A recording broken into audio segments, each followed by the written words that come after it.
I'm Jennifer Nickerson here at EarthX 2023, and I have the privilege of sitting here with Randy McNamara, Mission Realization Coach. I am so excited that you're here, Randy. Me too. Okay, let's just dive in because we have a lot to cover. So first, you say that we are living in a trance about global warming and climate change. Can you explain the trance that we're in? Very clear. A trance is an unconscious state in which you are absolutely not in touch with the external stimuli. So you're unconscious, you're going through your life, and you're not aware of the stimuli around you.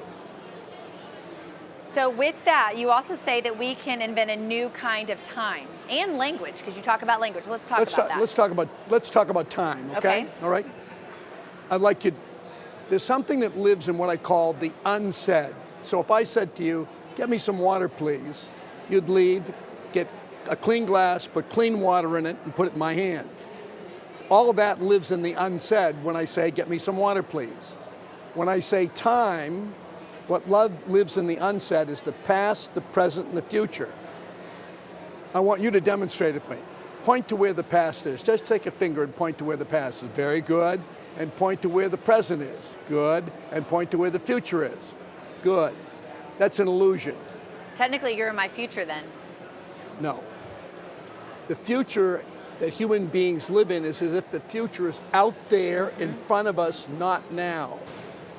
But if you look at your personal experience, right now, all there is now and now and now. And with regard to climate change and global warming, we live as if we're going to get to take care of it sometime later, not now. As soon as you get that that's an illusion, you can set that aside and create a future that right now we're going to deal with it. That's the point. Okay, so you say human beings have unique abilities that no other species have. So can you talk about what those are? The two abilities that we human beings have that no other species have. The ability to imagine and the ability to promise. We can imagine and then act on what we imagine. So I have said to myself, it's impossible that we can't absolutely solve the whole climate crisis. Real simple. Just imagine that back in the early part of the last century, the Wright brothers flew for 12 seconds, 120 feet. We put a man in the moon by going 251,000 miles into the space and brought a man back. You're going to tell me that a species that can do that can't eliminate human contributions to global warming? So instead of mitigating it, reducing it, cutting it back, if we say we shall eliminate it and we took that on, we can do it. You need to run for president. I'm just going to say Thanks that. for the compliment, but I'm not running. Okay, how do we apply what we are telling ourselves in our own lives? And can you include in this your perception about language? Yes. For you and I, we look out our eyes through language. So we interpret my life is great, or we interpret my life is not so great. We interpret things are going badly. We interpret things are going great. All those are thoughts.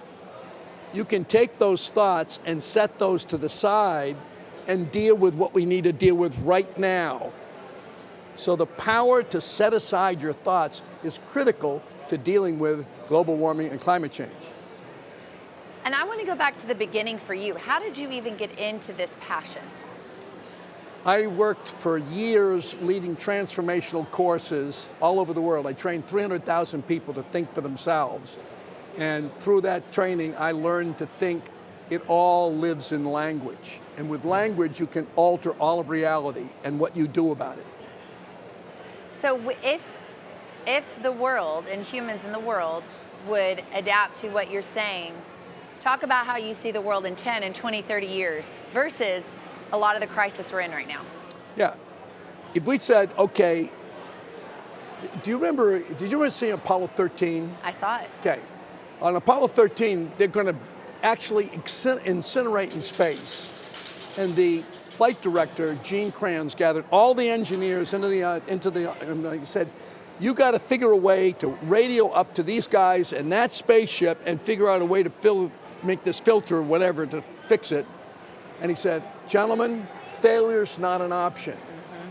So when we say failure's not an option, and then we start to go to work on solving things, we will solve things in a very, very powerful way.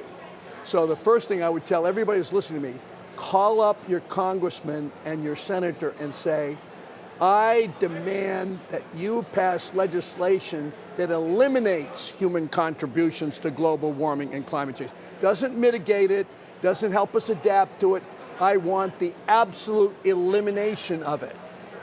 That would require a new kind of thinking. Enough people make those kind of conversations, that starts to turn your head around. But you've got to remember, we got the power to do some magical things.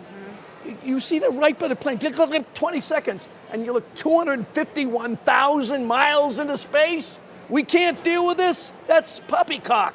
And that's my whole message. I love it. Okay, so I love your passion. I love the message. For the viewers, where can they go to hear more of your message and learn more about you, your website? EarthX TV in 2 weeks is going to show a whole talk I did on waking up from the trance of global warming. They should go and watch that. Okay, but you have a website. What is your website called? RandyMcNamara.com. Okay, are you on social media too? Say it again? Are you on social media? No, I do not participate in social media. Okay, we'll stick to the website. Y'all heard it. Thank you so much for watching, and we'll see you next time.